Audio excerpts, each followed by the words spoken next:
안녕하세요. 머니투데이의 김재현 이코노미스트입니다. 최근 미국 증시가 10년 넘게 강세장을 지속하고 있는데 들어갈까 말까 눈치만 보다가 결국 손도 못 댄 분들이 많습니다. 그렇다고 지금 들어가기엔 너무 끝물 아닌가 싶기도 하고, 역시 인생은 타이밍이죠. 더 이상 고민하지 말고 요새 미국 못지않게 반등폭이 심상치 않은 중국 증시의 투자 적기를 공략해 봅시다. 과연 언제 어떻게 투자해야 말로만 듣던 성공 투자를 할 수 있을까? 마침 중국의 중은국제증권사가 2005년부터 2018년까지 14년간 중국 증시의 계절적 특징을 분석한 보고서를 발표했습니다.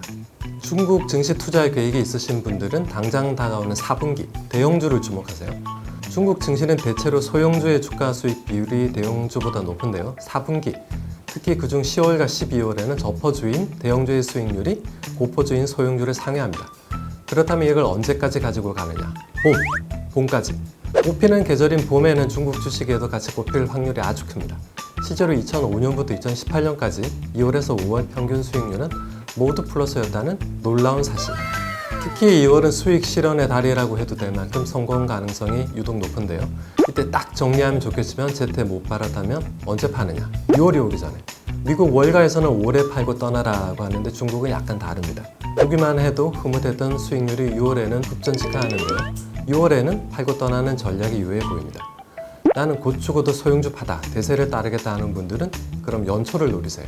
대형주가 10월, 12월 연말 파티의 주인공이라면 매년 2, 3월에는 소형주가 스포트라이트를 받습니다. 올해도 그랬는데요. 지난 2월과 3월 소형주 지수는 대형주 지수 대비 각각 8.4%와 5.6%의 초과 수익을 기록했습니다. 그 외에도 계절바를 받는 업종도 이야기해볼까요? 대표적으로 1월과 3월 그리고 4분기로 나눌 수 있는데 1월에는 금융, 철강 같은 경기순환 업종의 상승폭이 큽니다.